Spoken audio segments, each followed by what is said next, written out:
आज ना मैं बहुत जल्दी उठ गई थी। जल्दी उठ क्या गई थी, एक तरह से देखा जाए तो मैं सोई ही नहीं थी। आगे मैंने शेयर किया हुआ है और सनराइज़ का टाइम है देखिए, लेकिन बहुत अच्छे से शूट नहीं हो पाया। थोड़ा सा वॉक किया, ब्रश वगैरह किया, उसके बाद फिर वाशु को उठाया, ब्रेकफास्ट कराया, उनको भी फ्रेश वगैरह हो गए थे। फिर मैं आगे उसका टिफ़िन बनाने के लिए पूछा था मैंने क्या खाना है, तो उसने बोला मम्मा कुछ टैको टाइप्स बनाइएगा। तो मैंने पराठा बनाया और उसके ऊपर सॉस लगाया, पनीर से मैंने फिल करके इसको ऐसे रोल कर दिया। उसके बाद इसको मैं कट कर दूँगी, हो गया टैको। बच्चे मन से खा भी लेंगे। और इसको पैक करने के लिए मैं यहाँ पे यूज़ कर रही हूँ ऑडी का यूनिरैप पेपर फॉयल। इसमें आप पराठा, रोटी, सैंडविच, बर्गर कुछ भी रख सकते हैं। रीहीटेबल है, नॉन स्टिक भी यूज़ कर सकते हैं, इको फ्रेंडली है। इसमें डिफरेंट शेप्स भी आते हैं, तो लिंक डिस्क्रिप्शन बॉक्स में है, आप लोग वहाँ से चेक कर लीजिएगा कि आपको क्या क्या। हाँ वाशु, अंदर से इस तरीके से है। और यहाँ पे देखिए मैंने रख दिया और उसको पैक कर दूँगी और उसके बाद फिर मैं मिलती हूँ आपसे थोड़ी देर बाद। आप सभी का स्वागत है मेरे चैनल में जिसका नाम है लिविंग टुडे ब्लॉग्स और मेरा नाम है निवेदिता। आप सभी कैसे हैं? जय माता दी। आज है नवरात्र का फर्स्ट डे और पंडित जी आ गए हैं। जैसे कि मैंने आप लोग को बताया था कि हमारे होने वाली है पूजा, तो पूजा की तैयारी कर रहे हैं। वैसे उनको और मॉर्निंग में आना था, लेकिन क्या हुआ ना, सुबह से ही बारिश हो रही थी। 5 बजे इनको जाना था घाट पे, तो इतनी तेज़ बारिश हो रही थी। पंडित जी को भी 6 बजे आना था, लेकिन उनको आने में लेट हो गया। बारिश हो रही थी तो उस टाइम कैसे निकलता कोई। हालांकि बारिश तो बंद हो गई थी, 6 बजे बंद हो गई थी, लेकिन फिर भी उसके बाद ही इंसान सारी तैयारी करेगा ना। तो पंडित जी आए हैं और अभी मैं तैयारी कर रहा है। मैं जा रही हूँ पूजा करने। फर्स्ट टाइम हमारे यहाँ पूजा हो रही है, तो मुझे बहुत ज़्यादा अच्छा लग रहा है। अब देखते हैं कि पूजा कैसी होती है। पूजा मैंने कभी देखा नहीं है, जैसे 9 दिन का जो पाठ करवाते हैं लोग। तो चलिए आप लोग को भी दिखाती हूँ। मैंने पहना है आज ये वाली साड़ी, ये है मेरा लुक। चलिए जाती हूँ, जल्दी से पूजा कर लेती हूँ। जैसे ही मैंने ये क्लिप शूट करके मोबाइल बंद किया, वैसे ही कॉल आ गया। कुछ ऐसी न्यूज़ सुनने को मिल गई कि उसके बाद इतना ज़्यादा डिस्टर्ब हो गई मैं, और मुझे रोना आ रहा था। देखिए मैं रो भी रही हूँ। और पंडित जी ने बोला था कि चुन्नी लेकर के बैठना, मतलब इनको भी टॉवल वगैरह लेके बैठना और मुझे भी।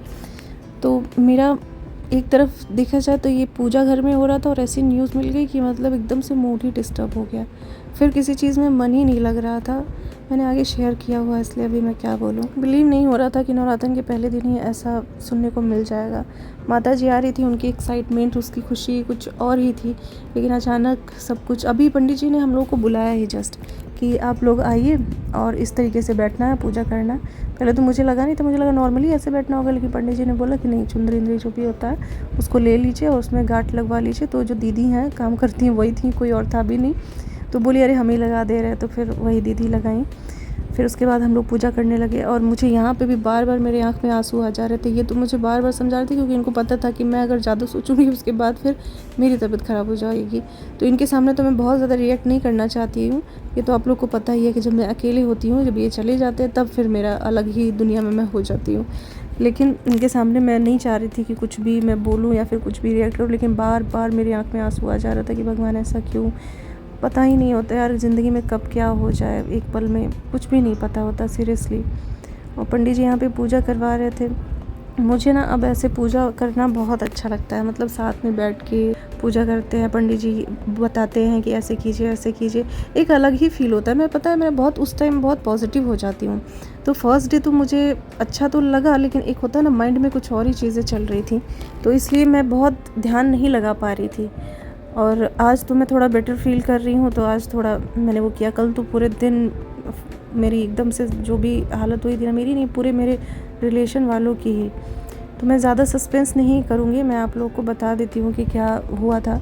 मेरे सिस्टर के ससुर थे, ज़्यादा भी एज नहीं थी उनकी। एक होता है ज़्यादा एज हो जाती है, तो ज़्यादा एज नहीं थी, उनकी तबीयत ख़राब हुई और अचानक आप समझ ही सकते हैं, मतलब कि 2:30 बजे रात में ही वो एक्सपायर कर गए। नवरात्र का पहला दिन ही था। तो मैं तो बहुत रोए जा रही थी। तो इन्होंने मुझे बहुत समझाया, बोला कि नहीं अब इसमें क्या कर सकते हैं, ये तो भगवान का वो है, वो जब जो चाहेंगे वही होगा, उसको कोई भी वो नहीं कर सकता। फिर इनके सामने मैं वो करने लगी कि भाई अभी मैं ज़्यादा रिएक्ट करूँगी तो फिर ये भी डिस्टर्ब हो जाएंगे, इनको जाना भी है काम पे। तो फिर यहाँ पे इन्होंने बोला चलो बैठो, मैं पानी पी रहा हूँ, तुम भी पानी लेके आओ और यहीं पे बैठ के पियो। तो यहाँ पे दीदी थी, उनसे हम लोग बातें कर रहे थे। फिर पानी वानी पिया इन्होंने। फास्ट था हमारा, हम दोनों लोगों का। और जो मखाने के अलावा मूंगफली ये सब मैंने भून दिया था। ये बोले कि कुछ और नहीं खाऊंगा, बस वही भून दो, वही खाऊंगा। उसके बाद ये चले गए। फिर जब ये चले गए काम पे तो मेरा फिर से वही शुरू, थोड़ी इमोशनल हूँ ना, थोड़ी नहीं ज़्यादा ही हूँ, क्या करूँ मैं भी खुद से ही मैं कभी कभी परेशान हो जाती हूँ। और मैं बता दूँ आपको कि हमारा डेली लाइफ का ब्लॉगिंग चैनल है, तो जो भी डेली लाइफ में होता है ना वो हमें दिखाना और शेयर करना ही पड़ता है, जो हम दिखा सकते हैं और बता सकते हैं। तो ये भी हमारी लाइफ का एक पार्ट था जो मैंने आप लोगों से शेयर किया। अभी हो चुका है इवनिंग का टाइम और दिया जो है मंदिर में और वहाँ पे जला दिया है मैंने।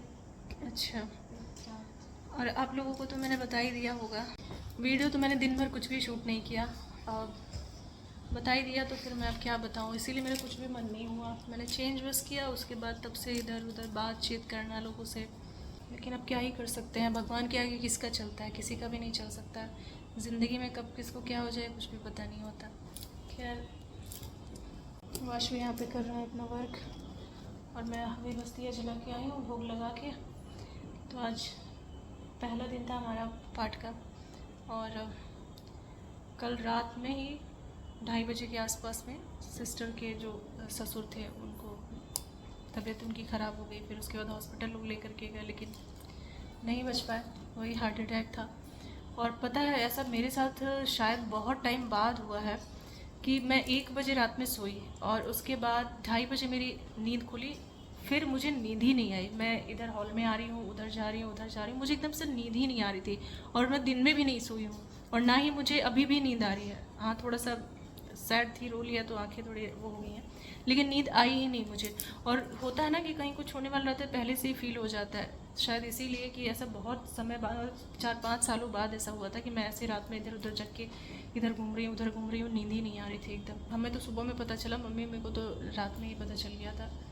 ये मैं ज़्यादा बातें नहीं करूँगी क्योंकि सबके यहाँ नवरात्र मनाया जा रहा है। वाशु का आज मैथ्स में मतलब हाफ ईयरली एग्ज़ाम में वाशु का ना मैथ्स में सबसे अच्छा नंबर आया, टॉप किए हैं ये। अच्छी बात है, ऐसे मन लगा के पढ़ो सारे सब्जेक्ट में। अभी तो सारे सब्जेक्ट का नहीं पता चला है ना, तो अब देखो बाकी सब सब्जेक्ट का भी अच्छा रैंक आए। अच्छे से पढ़ोगे तो अच्छा ही आएगा। चलो अच्छी बात है, पढ़ो। आज तो मेरा और इनका फास्ट है, वाशु के लिए खाना बनाया था और इस टाइम भी बस वाशु के लिए बनाना है। और आज तो ये वीडियो तो कल जाएगी। अभी मैंने देखिए शाम का टाइम हो गया, अभी मैंने आज वाला ब्लॉग पूरा एडिट भी नहीं किया यार, पूरा उसी टाइम समय में इधर उधर फ़ोन करना बात करना, फिर पूरे दिन डिस्टर्बेंस था तो इसलिए कुछ मन ही नहीं हुआ मेरा। अब जा रही हूँ मैं, थोड़ा सा एडिट हो चुका है, थोड़ा सा बचा हुआ है, एडिट करके उसको एनी टाइम मतलब रात के 9 बजे भी जाए वीडियो, लेकिन मैं उसको अपलोड करूँगी। पूरे रिलेटिव ही डिस्टर्ब है, ऐसा नहीं क्योंकि एज नहीं थी ना, अगर एज होती है तो इंसान कुछ भी सोचता है कि ये तो दुनिया का सत्य है कि जो आया है उसे जाना ही है। लेकिन ऐसे अचानक से चीज़ें हो जाती हैं ना, अगर एज रहता है तो उसके बाद तो फिर तो ये बहुत तकलीफ़ वाली बात होती है। तो सारे ही लोग परेशान हैं, घर से लगा है सब लोग, क्या हालत हो रही होगी घर वालों की। मैं अंदर से इतना वो हो रही हूँ ना, बेचैन हो रही हूँ कि मैं खुद सोच रही थी कि मैं खुद भी जाऊँ, लेकिन ये पॉसिबल ही नहीं है। आप लोग देखते थे लाइफ में पहली बार जैसे ही हम कथा पे बैठने जा रहे थे वैसे ही ये न्यूज़ हमें सुनने को मिली। तो ऐसे तो जा नहीं सकते ना, माता जी का वो बैठा हुआ जो कि मे भी हो सकता है कि मैं 1-2 दिन बाद जाऊँ, ये रहेंगे मैं जाऊँगी, बता नहीं सकते, कुछ भी श्योर नहीं है। लेकिन कहते हैं ना कि सुख में भले ना पहुँचो लेकिन दुख में तो इंसान को ज़रूर पहुँचना चाहिए। तो पूरी कोशिश मेरी है कि मैं जा सकूँ। एटलीस्ट मुझे खुद अंदर से बेचैनी हो रही है कि मैं कब जाके मिलूँ, कब लोगों से देखूँ, लोगों को कब बात करूँ। थोड़ा सा होता है ना कि भाई क्या कर सकता है इंसान, हिम्मत ही दे सकता है कि आप। वीडियो को मैं ही पेंट करती हूँ, आप सब भी अपना ध्यान रखिएगा, खुश रहिए। जितना जिसको जो भी समय मिला है, ऊपर वाले की मर्जी होती है कि कब क्या होना है, लेकिन सभी लोग अपना ध्यान रखिए, खुश रहिए, बस अपनी फैमिली के साथ अच्छा टाइम स्पेंड कीजिए, बस मैं यही बोलूँगी। ध्यान रखिए अपना, बाय बाय।